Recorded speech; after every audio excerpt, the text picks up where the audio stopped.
out on the week. Alright, welcome back to another installment of Revis Concepts Garage. This is the episode that everybody's been waiting for. This is the all Axial episode. Today we're going to try and get through the Axial Jeep Wrangler G6. This may or may not happen. Yeah, and we really try to keep the show right around 10 minutes. We may go a little over. We'll see what happens.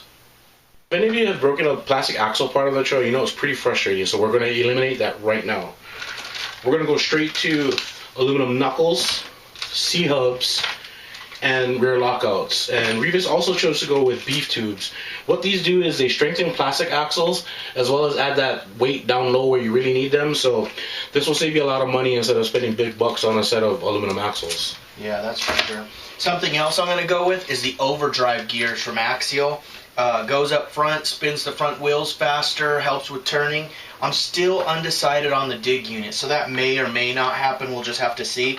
Also, I'm going to go with the locked out transmission. What this does is eliminate the slipper clutch. The slipper clutch is actually designed to save your parts. I'm pretty comfortable with my driving though, so I am going to use this.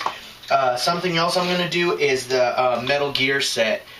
Saves your idler gear. I'm sure everybody's broke it at some point. Squeeze the trigger, nothing happens. So we're just going to knock this out right from the beginning as well. Also going to be using fast eddy bearings. They roll super smooth, they're sealed, you can't get a bunch of credit in it, and they've already been Recon G6 certified many times over. I'm also going to be using Mayhem Engineering's Monsters. Mine are anodized gold. These are wrapped with the Maxxis Trepadors. And I'm also going to use Mayhem's 1.9 Trail Ready bead lock. So that's going to be the wheel and tire combo. Don't forget foams. We're going to be using Crawler Innovations dual stage foam with closed cell technology. That's the one. And then to finish it off, we're going to be using a Jevny racing plate. And the idea behind this is to get the weight nice and low, like what we talked about with the beef tubes. And how that works is battery plate, usually right here, right? We're going to move it to the front now, and it's going to go pretty much like that. You need that. When it comes to winches, I normally go with something simple like a 3 racing winch, easy to use, plug and play really. On this build, I think I'm actually going to do a servo winch, so you guys are going to see how that's made. Sweet, that means I get to see how it's made because I don't know how to do it. But I do know that we're going to be using Hale-K's 3-position winch controller for it. Nice. Alright guys, let's just go ahead and dig into this. The decal sheet, pretty cool. Hope you all can see this. One of my favorite ones has to be the Do Work driver. Oh yeah.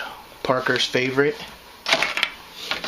Some of the things you can expect to find in here are going to be the Icon shocks.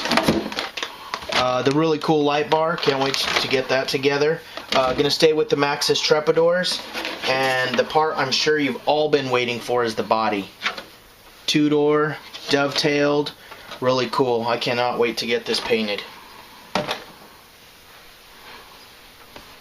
Alright guys, so we're going to go ahead and start this build. Some real basic tools, a hex, needle nose pliers are going to be your best friend. I've built several of these kits, so we're just going to kind of blow right through this.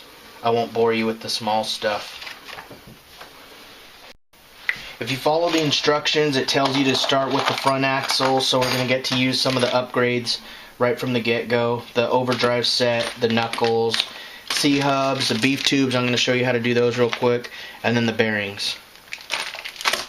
So doing the front differential, this is what the kit comes with. A lot of people run it. This is actually what you get with the new stuff. Solid one piece, beveled gears, and this is actually the overdrive. So assembling the lockers, stock, throw the gasket on. It's all pretty explanatory if you follow the instructions. Gasket on, I already put the locker in, line it up, clicks, puts the screws in. With the new one, bevel gear, locker, line up the holes, lock it together. Hopefully you can all see these channels out here. You know when you put the axles in, the bearings actually rest up against this. Well, with a beef tube, when you drop it in, hopefully you can all see this out there, but it doesn't fit. It stays elevated. So with a grinder and a sanding stone or grinding stone, we're going to take this down.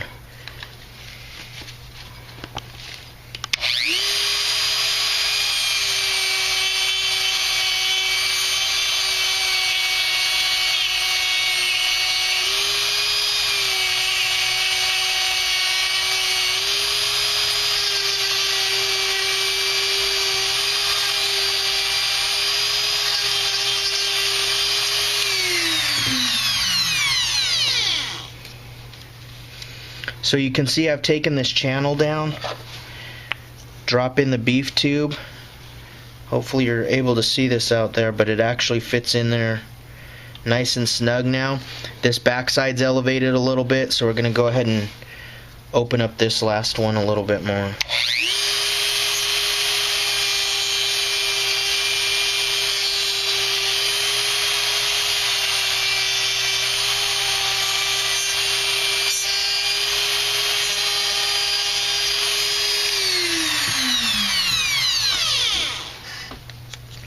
Drop in your beef tube. The side with the holes goes to the outside. They're actually going to line up with your screws, and that's going to be what holds your C-hubs on. But you can see now that it's dremeled. Nice tight fit. Now that we've clearanced out the housing for the beef tubes, we're going to go ahead and install everything. I've already set the bearing in. What I usually do is I'll put it on the pinion gear and I'll drop it in. One of the biggest problems that people have is if you don't get that bearing down all the way, what happens is when you get the differential in, it binds because it's not set all the way, so it'll actually lock up. When you do this, you'll just want to make sure that it's spinning freely. After you've got that, you're able to just drop the beef tubes in. And what's going to happen with these beef tubes, these screws are actually going to fall into these holes. They're threaded. So that's going to be what holds them together. And now that we've clearanced it, you can see they just drop right in. So before you close the axle up, you're going to want to make sure and get a good amount of grease on the ring and pinion. Really make sure that you get it in between the teeth where the two pieces of metal actually touch. So this is the rear differential, and I've actually got the pinion gear in, and when I drop in the differential, it all looks like it's pretty well set, but you can see it's binding, and what happens is this actually isn't set all the way. So once you set that bearing,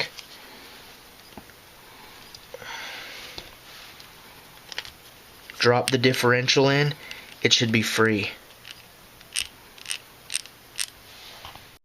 Alright, so I've got the front axle here. I've got 3-link ready for the front. I'm going to run 3-link front and rear. It's easy, predictable to me. Hopefully you guys can see this, but the beef tube is inside. One of the tricks to the beef tube is it's got the one side with holes and it's threaded. That's going to be what holds on your knuckle or your rear lockout. And if it's not lined up, usually you can just get a tool and you can get it in the hole and spin it and it'll line up.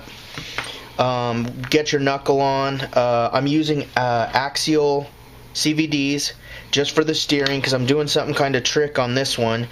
You should end up with this when you're done. For the steering, I'm going to be running this Trail and Fun out of Austria. This can actually be found at trailandfun.at. And when you get on the site, I believe it's TNF SEX tuning steering. This is going to go for about $50 shipped. I believe this is the only one in the country right now, actually. This came in with Daniel Siegel. But if you notice, I've got the knuckle on backwards. This actually calls for a high steer kit. I didn't do the high steer kit. I'm going to make this work. But you can see it's almost like behind the axle. The only part that's going in front is the arch right here. So I've got the front axle pretty much done right now. CVDs are in it. Everything's pretty much hooked up and where it should be. If you want to know what you're looking at with this, normally the knuckles sit on the front side and this sits on the back. So this is going to help you when you're going over rocks. You're not going to be catching right in these areas right here.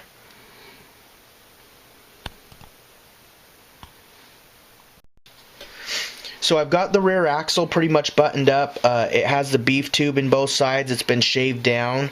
A few little things, fast steady bearings. Put the lockout, and it should look like this when it's done. Okay guys, so I've only got one of the Icon shocks left to build. I planned on the weight being low, that's with the beef tubes. For tips, all I can tell you is that I went with a 60 weight oil, and I only filled the shock about a quarter way full. I'll tune it more once the truck's built. So we're on to the transmission, guys. I went with the locked out, no slipper clutch. Plastic gears is what it comes with. I've opted for the metal gear upgrade. So I've got all the metal gears in the case, everything's all greased up.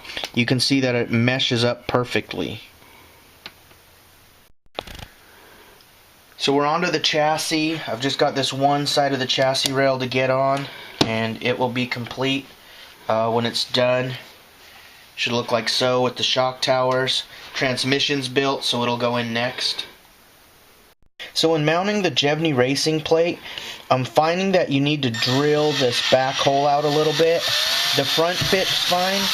And another recommendation I would have for you is to get the CMS Ultra plate, unless you plan on doing a chassis mounted servo, just because these tabs aren't quite going to fit a hard pack. Jevny Racing CMS plate, you got 4 screws. After you've drilled it, easy installation. Alright guys, so we're on the fun part of it for me, the painting. I went with a retro build on this one. The Golden Eagle on the hood. If you've seen the Dukes of Hazzard, you know that Daisy Duke rocked it. Renegade badging on the side. And speaking of the badging, I'm getting to use the paint masks that I got from Bad RC Graphics. Those are working out really well. A lot of these builds, it's kind of the details that makes them. So I still have a lot of masking and stuff to do on the interior. Some stuff on the grill. But you'll see all the work and planning that goes into this when it's done. Here's what we're looking at for a body.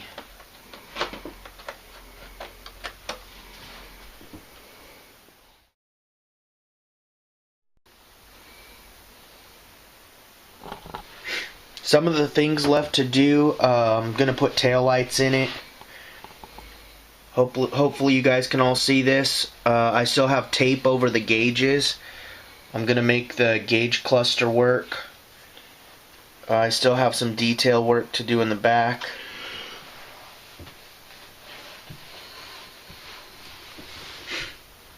I need to pull off the headlight masks and put the headlights in it.